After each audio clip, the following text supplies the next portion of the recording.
So the Marvel Rivals Reddit and Twitter are in shambles right now. Someone posted a screenshot of a Steam chart for Marvel Rivals showing that it had about 3,000 more active players on than Overwatch 2.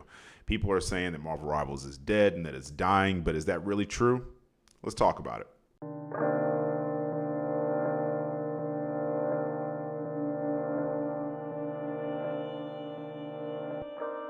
YouTube, what's going on, man? It's Father Dark. I'm recording this video on a nice Sunday evening. By the time that you all hear this, it'll be Monday, though.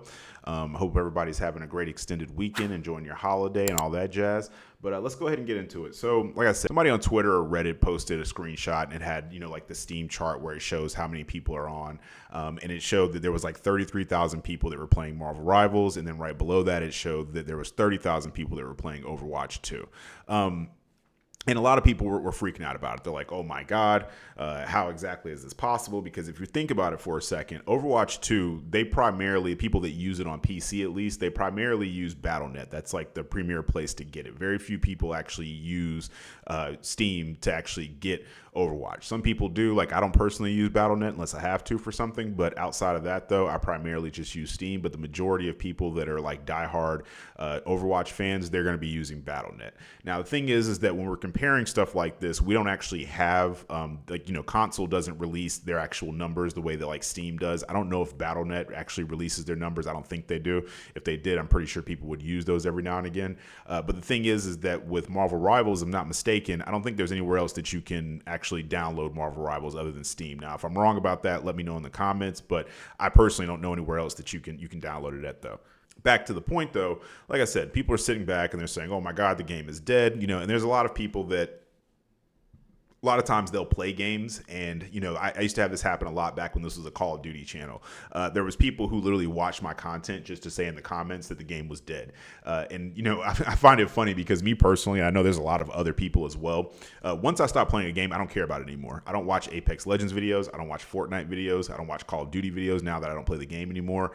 There's no game that I watch the videos of that I want the game to like die. Like I just, once I stop playing it, I move on and I don't care. But there's a lot of people though that like they grieve in different ways. So like if they enjoyed a game at some point in time and they really liked it, they were passionate about it, once they stop playing it, they kind of become like, the stalkery ex-girlfriend or boyfriend that just sits around and they stalk your social media posts all day long and ask friends about you to see if your life is going miserable, and they can't stand to see you happy. They want it to be a situation where when they're not dealing with you anymore or they don't like you anymore, they're just like, why is this game not dead? And I have people that do the same exact thing in my comment section.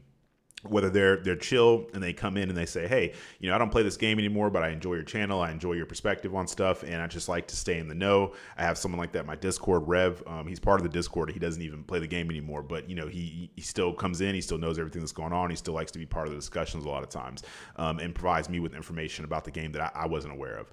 Whereas you have other people like me, myself, where, like I said, when the game is over and done with, they're just kind of done with it. And then you have people that they actively hate the game once they're done with it. And they will show up in your comment section. They will say, why are y'all still playing this game? This is a dead game. Don't play it anymore. All the matchmaking is trash. Or they don't update it enough. Whatever their gripe or, problem is with the game, they're going to let you know, and they're going to complain about it. Now, the thing is that I actually pulled up some of the numbers, right? So when I actually pull up the Steam charts right now, it says that at this moment, which is 7 p.m. Eastern Standard Time for me, there's 78,861 people that are playing. And well, it says playing an hour ago. I guess it has to update or whatever. It says there has been an 87,355 24-hour peak, right? So at the most, there's 87,000 people within the last 24 hours. And when I kind of scroll through just kind of like the last 7 days, and I look, the only time where there's like dips, it looks like, is when there would have been some type of like update to the game. So like when there's an update, obviously, or the game is down for a period of time, there's going to be 0 people playing it. And I don't know if that's exactly what that is, because there's no way that there's just 0 people playing the game at a specific time. But there's 3 of these little drops. So I'm going to assume that's something maybe with the Steam tracker or whatever the case is, or maybe it was like when there was an update and they had to kind of like reset the system or whatever the case is. I don't know exactly. Nonetheless, the point that I'm making is that when I scroll through, the only time where I see like the lowest amount of people that I see playing is like right here at August 28th at looks like 5 a.m. There was 27,000 people. And then it shoots right back up again to 81,000 that same day, right? Like just later in the day, right around 2200 hours, which would be what, like 11 o'clock or something like that. I'm sorry, 10 o'clock, 2200. So yeah, and this is pretty much, it follows the same exact pattern all throughout the last 7 days. Even when I go to, let's see, 1 month here, it pretty much hovers around right below this 100K. It has like these little bumps around like I said, like August 11th and August 9th, where there was actually, let's see if I can get it to stay right there. There was 143,000 people on August 9th around midnight or so. And that's kind of like the highest point that we have, but it really just kind of stays around the same way. It's kind of like fluctuating around like 78,000 up to like this 143,000 number, which is kind of like the peak for them. I feel like maybe when there's new content or something that comes out, or maybe it's like, a Saturday and more people are on, whatever goes into that, right? The point I'm making is that people are, they're going to take little snapshots like that and they're going to say, oh, look at this. At 4 o'clock in the morning, there was only 27,000 people on, or 33,000 people, or whatever the case is. Whereas with Overwatch 2, I do feel like Overwatch 2, they're making certain adjustments to the game that are bringing a lot of people in. I even noticed that in my own server where people were asking me to they were like, hey, do you mind making an Overwatch 2 channel for those of us that have went back to it and really enjoy it? And it kind of goes both ways. There's people who play Overwatch, play Marvel Rivals that can't stand Overwatch, like myself, where I was never really into it. And there's a lot of people that originally played it and they only stopped because Overwatch wasn't, there was no competition at the time. So they were promising a lot of things. Like the whole point of them making Overwatch 2 originally from Overwatch 1 was that they were supposed to make like some PvE mode, right? Or a campaign or whatever it was, and they never did that. So stuff like that rubbed people the wrong way. Them overcharging, monetizations and for skins, and they were just recolors. I don't really play the game, but I've heard plenty of people complain about all the reasons that they weren't happy with the game. So I'm fully aware that there's a lot of different stuff that they did wrong or whatever. The point that I'm making is that, like I said, people are going to take these little snapshots and they're going to say, oh, well, look at this. It's really low, peak or whatever. Now, the thing is that I will admit that when you look at the all-time peak, the most amount of people that have ever been playing this game on Steam was 642,000 people, and 333. But still, the point is that you almost had 6.5K people or 100K people playing this game at one point in time. Now, it has lost a pretty decent amount of people. And, people always say, they go, oh, well, of course, when a game first comes out and it's new, which is true to an extent. When a game comes out and it's new, you're going to have this massive surge of people that just jump on just to try it out. Now, there's going to be people that just don't like it. There's people that, when it comes to games like this, they only play for a period of time and then they switch to other games. They have a whole backlog of games that they kind of rotate back and forth through. Me, myself, personally, I'll play another game here and there, but I predominantly will choose a game that I enjoy and just play that game, especially when you're a content creator and you have a channel. Unless you start out as a variety, kind of like streamer or content creator, most people are kind of not really going to vibe with you if you're most of the time posting content about Marvel Rivals and then sometimes you jump over to COD and something else. Now, if you started out that way and that's what you built your base off of, that's one thing. But for the most part, though, people kind of want, if you make a Call of Duty channel, people want to see Call of Duty. If you make a Marvel Rivals channel, they want to see Marvel Rivals, et cetera, right? That's just kind of how that works. We all kind of have content creators that we go to for very specific things. So, and I understand that. But at the same time, though, there is a reason why they've lost, if we had to break it down in percentages, I'd say 5/6 of people that used to play this game. That's a lot of people. If you were to take a pizza and cut it into 6 slices and then I took 5 of them, you'd feel some type of way about that. You'd be like, brother, that's a lot. You took pretty much the whole entire thing, right? So when we think about losing that much of your player base, even when you are comparing it to when the game first came out and it was a viral game that everybody was interested in, a lot of people only jumped in because of the Marvel IP. But then you think about in comparison to other games like CS:GO Go or something like that, you're talking about how old is this game? It's about a 14-year-old game, and it has not left. Every time that I ever check the Steam charts for any of these kind of videos or any personal reason, CS:GO is always at the top. So that's not really a good excuse in my opinion. Not only have they brought back all the players that started playing the game, they've accumulated even more. And the percentage of people, I don't know. I'd have to look that up separately. But the point that I'm making is that excuse is only going to get you so far, right? Now, let's look over on Xbox. Now, with Xbox and, like I said, PlayStation, they don't report how many people are like actively playing a game. You're never going to see like a chart for that, but there is a way to know from the monthly reported users from a game, right? They do post like what their most popular games are to kind of help people find games to play and stuff like that for the people that are looking and stuff, right? So on Xbox, and this is by Newzoo right here. They're one of the ones I usually go to on my trusted sites for reporting console data and stuff like that. Marvel Rivals is sitting at number 10, and I don't see Overwatch on here. Let me just make sure I'm not overlooking it really quick. Yeah, I don't see Overwatch on here at all. Now, it only shows me the top 20, but yeah, Overwatch is not on here at all. But Marvel Rivals is sitting at number 10, and it's being beat out by Tony Hawk's Pro Skater 3 and 4, Rocket League, Tom Clancy's Rainbow Six Siege, EA Sports FC, which is like the football game, Grand Theft Auto 5, Minecraft, Roblox, Fortnite, and Call of Duty, right? Call of Duty, Fortnite, Roblox, Minecraft, they're usually always like, they kind of switch out between, their respective rankings, but they're usually always kind of like in the top 3 to 4, whatever, right? So let's go over to PlayStation. PlayStation looks almost identical, with the exception of, I think, like NBA 2K. I don't know if that was in the top on PlayStation, but Marvel Rivals is also sitting at number 10. And once again, I do not see Overwatch on this list at all. So not many people playing Overwatch on console, it would seem like. So let's go over to most popular PC games. Like I said, Counter-Strike 2, CSGO, sitting at number 1. Then it's Minecraft, Roblox, Fortnite, The Sims 4, Peak, this new game, League of Legends, Dota 2, Valorant, PUBG, Call of Duty, and it kind of encompasses all the Call of Duties like that are relevant, like Modern Warfare 2, Modern Warfare 3, Warzone, and Black Ops 6, so anything made in the last couple of years. Then we got Repo, Tom Clancy's Rainbow Six, and then we have Marvel Rivals sitting at number 14. Now, what's interesting is that Overwatch 1 and 2 are right after Marvel Rivals on PC. So that, I guess that's just kind of like when you take the, when obviously just anybody that's playing, it's not like it's just a Steam or Battle.net type of deal.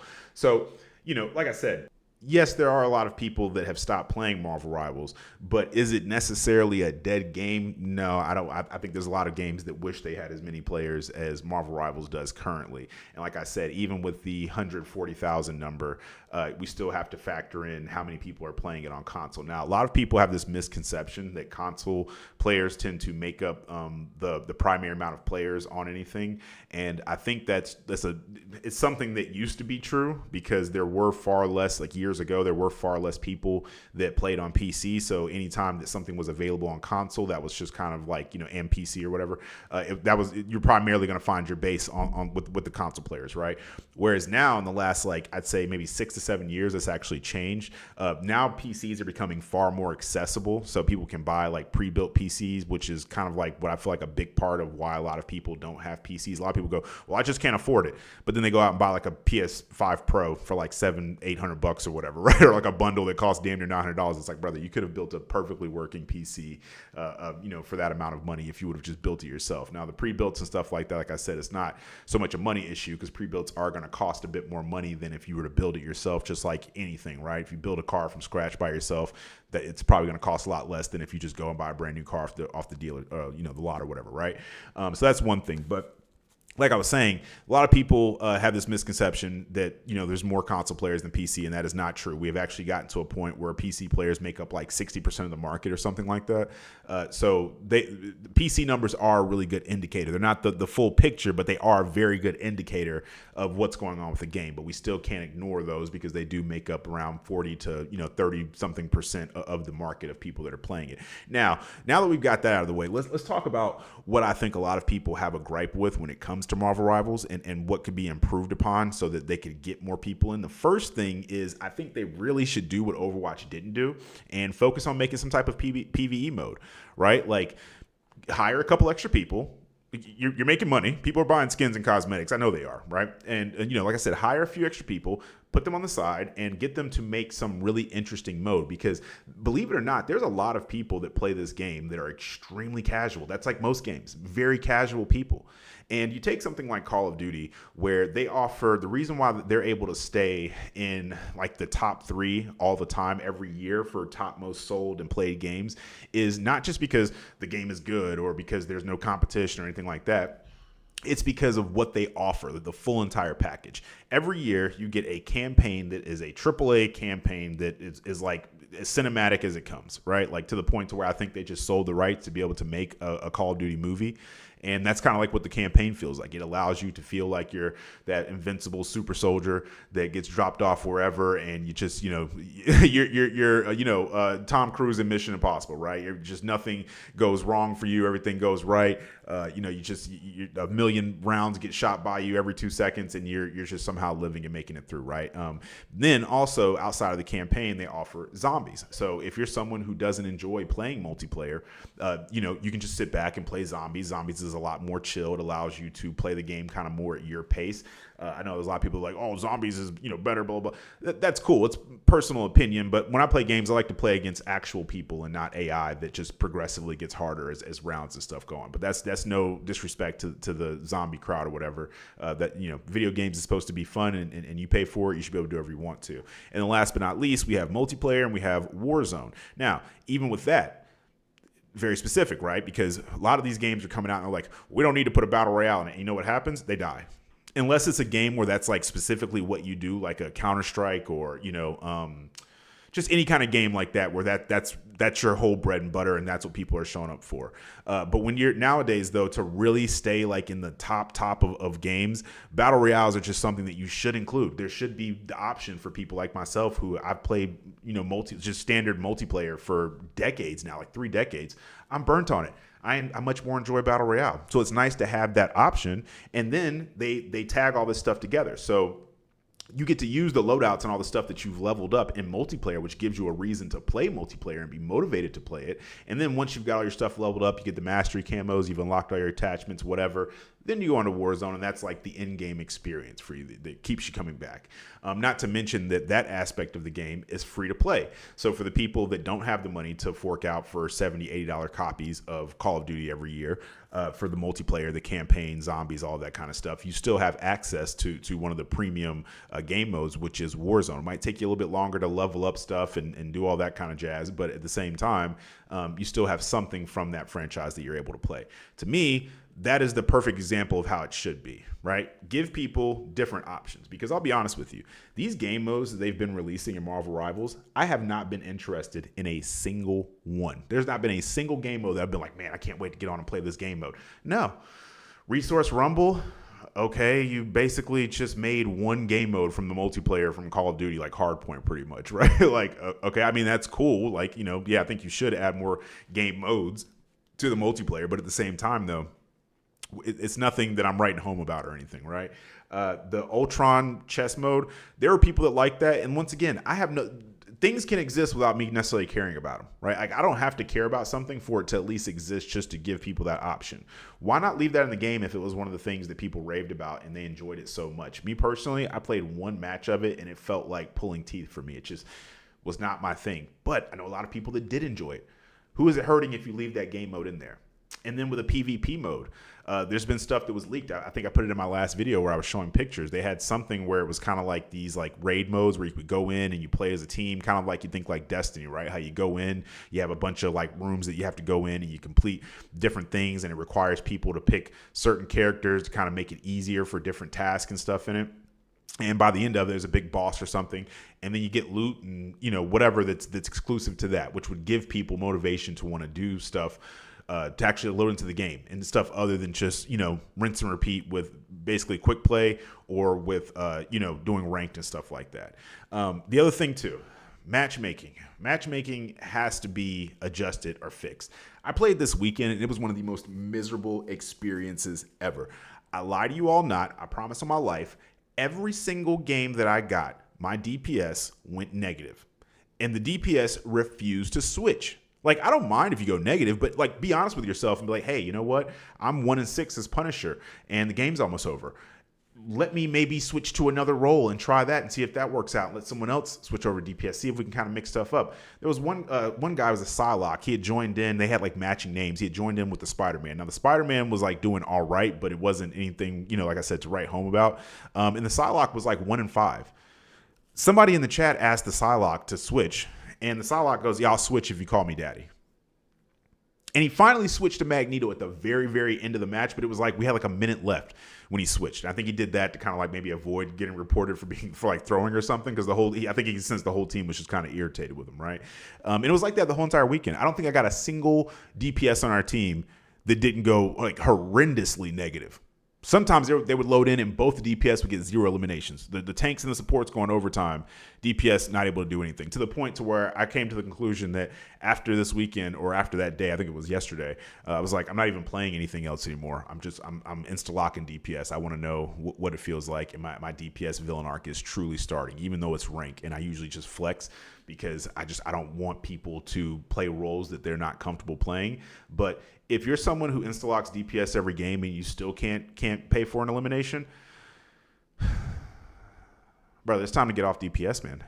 But we got to fix this matchmaking, because it's not like, it felt like I was going against full stack teams, and I know that's not possible. In my rank, it's not possible for a team to full stack. So, what's going on here? Why does every other team feel like the matchmaking is perfect for them, and then for me it's like you're getting the bottom of the barrel of scraps? And I know I'm not the only person that feels like that. There's only so much that one person can do in a game when you have 2 to 3 other people that just they didn't show up to actually play.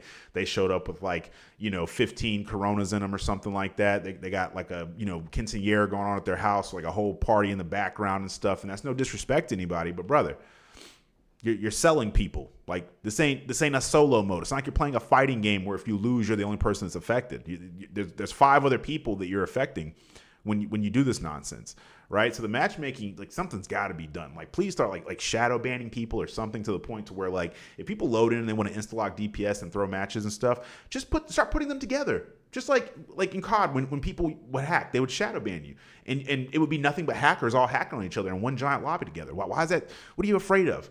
That their experience is going to be miserable, like they're making everyone else's experience? Like, you're trying to protect this smaller portion of the community at the expense of the larger portion of the community that doesn't mind doing any of this stuff, right? So, there's that. And there's just other things too, like the fact that there's little things that I feel like they could be doing to make the game more interesting. See, a live service game, which this is, right? It's a game that is free to play, that they're constantly updating, and that's how they keep people's interest.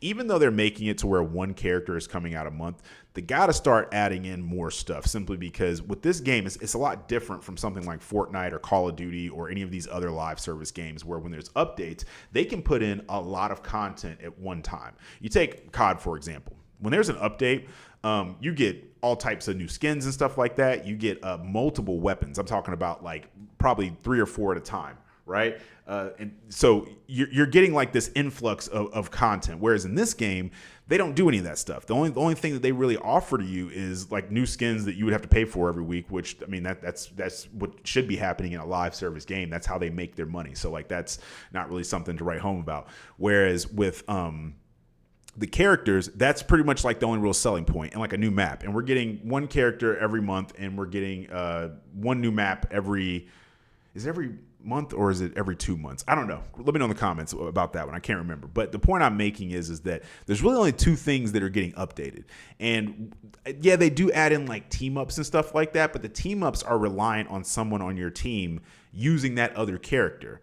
And a lot of the team ups aren't anything that's so crazy that it's like, oh man, I just really got to use this team up. They seem really cool at first, but then after the first couple of days of the new season releasing, no one really cares anymore. Nobody's trying to do that. People are back to using whatever their main characters are, and I'm not putting them down in that regard, because it is kind of like a rock and a hard place when it comes to hero shooters in regards to how much content you can kind of like pump out at a time, and in comparison to a game like Fortnite, where they can do an update and they can just do so much stuff, to the map, to the game overall, as far as adding in like different weapons and stuff like that. There's so many different things that they can do.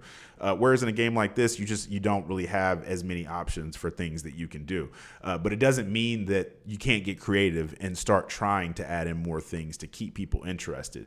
Simply because, like I said, in today's market, people's attention span it's TikTok brain, man. And I won't say that I'm not the same exact way when it comes to games. You have to think about it. There's so many other games that are out that they're not even like paid games. They're free to play games that are constantly having to come up with new ways and innovating to create things that will keep people engaged in the game, right? And when you're not doing that, you're selling yourself short. And for the people that kind of sit back and they're like, oh, but they do this and they give us that. What more can you want? Bro, you're just gaslighting yourself. And if you truly enjoyed the game, you'd want to be critical of it, because being critical of things is how you get better at them. What do you think a coach exists for? The coach exists to tell you the things that you're not doing correctly. He doesn't exist to just sit there and pat you on the back and go, oh, buddy, man, you're doing so good. Oh, man, you know what? There's really nothing you should change. And you're like, well, why am I stuck where I'm stuck at? No, like, that's what I'm here for. I'm here to tell the Marvel Rivals devs, hey, look, I enjoy your game. I love it. I play it every single day, have a whole channel built off of it. But at the same time, though, here's the things you could do to make more people want to play it. And the things that I just named are all the things that I hear from people every single day. Unlike a lot of you all, I don't live in an echo chamber. I don't live in a small little bubble where it's just me and my two friends or whatever that play the game, and we're the only ones that really talk to, and we just kind of scroll Twitter every day or Reddit and tell people to shut up or stop complaining or whatever. No, I actually talk to my community. I try to reply. I must reply to maybe like 70% of the comments that I get on this channel. After a while, it gets too much, and I can't. After hundreds and hundreds of comments, I can't for every single video, right? Same thing with shorts and stuff like that. But not only is it videos, I have a whole entire Discord of people that sit around and go back and forth and debate and argue every single day over different aspects of the game and stuff like that. And they regularly tell me with no issue what it is they have a problem with in regards to this game. So, when I'm saying this stuff, it's not just coming from nowhere. This isn't just how I personally feel. I mean, yeah, I do agree with some of these things, but this isn't just my personal feelings or opinions and that of a handful of people that I deal with in a close circle or something. This is coming from a large portion of the player base.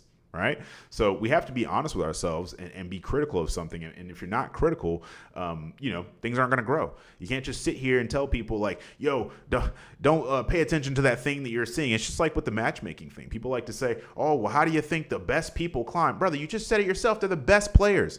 And it's not a situation where like everything should just be handed to you where you should get a participation trophy. That's not what anyone's saying. What I'm saying is that like, why this weekend did every single team that I go up against had players that knew exactly how to play the game, but on my team there was numerous people that just could not figure it out. Me as the tank or support, we're getting eliminations, we're doing better healing numbers, all this stuff than the enemy team. But then you got this Punisher that just has no idea what he's doing. He's just loading in, just hoping that everybody else can just put him in their backpack and carry him to a victory. Enemy team didn't have any of those people. And the thing is it doesn't feel fun when it happens in the shoes on the other foot. When I'm just stomping out another team that just has no idea what they're doing. They're sitting there arguing in the chat. They're trying as hard as they can to surrender the first minute and 30 seconds into the match. That is not fun.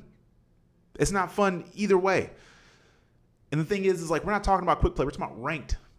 Once you get up to a certain point in rank, that should not be happening. That defeats the whole point of it being ranked. Ranked is supposed to be people of equal skills going up against each other, not people of two completely different skill sets that are playing two completely different games going up against each other. That is like diabolical matchmaking that has to be adjusted. And like I said, more content has to start getting added to the game. You have to. If you don't, you're just not going to be able to keep up with all these other games. Fortnite right now is giving me an itch, but I'm telling you, they're dropping Power Ranger skins. They're having bug battles and all types of stuff. You got all these other games that are coming out that are getting a second life because now they're coming to platforms and stuff like Ready or Not, Gears of War, Helldivers and stuff like that. Games that have been out, but they're getting rejuvenated because now they're the consoles are stopping this whole console war thing. So they're like, hey, here's a crazy idea. What if we just worked together and like gave both of our games to both platforms and just made more money? And it really took them 3 decades to come to that like silly ass conclusion, right? Like it's just like, no, we're going to make people go out and buy another console just to play like one game that they're interested in or something. Like, and they were actively spending money to do this. Like, and it's just so silly that could be a whole separate video. I mean, you're talking about PlayStation, where Microsoft could literally buy PlayStation like 10 times over and still be worth $1 trillion. And you're trying as hard as you can to compete with that instead of just working with them. I mean, come on. Well, like I said, that's a whole separate video. I'm ranting at this point, but I do think it's interesting. And I know a lot of people are always like, oh, it's always so doom and gloom with you. You always want to talk about the negative stuff. Brother, I just gave you the numbers, man. Men lie, women lie. I give you the numbers. You got a beef with something that was said here, go take it up with the numbers. Go take it up with the core base of people that are or aren't playing the game. All right? Like, I try to be fair and unbiased here on this channel. I don't want the game to die. I enjoy Marvel Rivals. I really enjoy it. There's nothing else that I'm really playing like that. I mean, I just re-downloaded Starfield because I need to finish it. And I just realized that I could take the account that I had on my Xbox and actually load it up on my PC. I didn't know that. So it's one of the reasons why I haven't gone back and played it, because I just didn't want to play it on there. But now that I know that, I'm just like, oh, okay, well, I'll play that. But the thing is that that's a single player game. It'd probably take me like 6 or 7 hours to finish the story and beat it. I mean, yeah, I could go back a couple of times. That's what I heard. I haven't beat it, but I heard that it's worth playing again because of something that happens at the end of the game. And if you spoil in the comments, I will permanently mute you. Thank you. Anyway, point I'm making is that, I love this game. I know a lot of you do as well. And even if if you're listening to this video and you don't play the game, I would love to think that you just love me so much that you'll listen to me talk about a game that you don't play. But I'm going to call cap. I'm going to say what it really is that you're hoping that you're either going to hear one or two things. They've done something like fix the matchmaking, or they've added in more modes or something, the character that you've been waiting on, whatever the case is. Or you're waiting on it to die because you're bitter. And I'm not saying there's anything wrong with that. I mean, at the end of the day, you're just giving me engagement by watching it. But at the same time, let's just be real here. You're waiting on something, whether it's the game's death or some type of improvement or character or something, like I said, to be added to the game. So, but I'm going to go ahead and wrap it up, though. But I am curious to know what you all think. What's the deal with Marvel Rivals? Do you think that it's perfectly fine?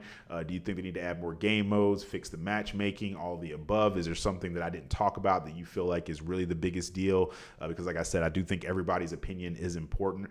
And I'm not, naive enough to think that every now and again a dev or two isn't like watching some of these videos because, that's just what they do, so you never know. They might be going through the comment section and see what you say and go, huh, that's a good idea. Maybe we should add that in, right? So, one thing I did leave out that I do think that they definitely got to fix is the disparity between DPS and tanks and supports. Like, this is just ridiculous. And from that interview that, whatever his name is, the executive producer or director or whatever for the game, Guang, yeah, that interview that he did when they were asking him about the DPS issue in the game, he did not seem very confident at all. He seemed like he started sweating around that time and was kind of like, oh man, we didn't really for some reason think about the fact that there's way too many DPS and that support players and tanks might start to get a little irritated with that and maybe not want to play those roles anymore. And how fun is a hero shooter when there's only one role that people are interested in playing? Not very fun at all, right? I mean, that doesn't take a rocket scientist to figure that one out. So, but like I said, I'm going to wrap this video up. I do appreciate you all for listening. And yeah, I'll catch you on the next one. It's Father Dark, and I'm out.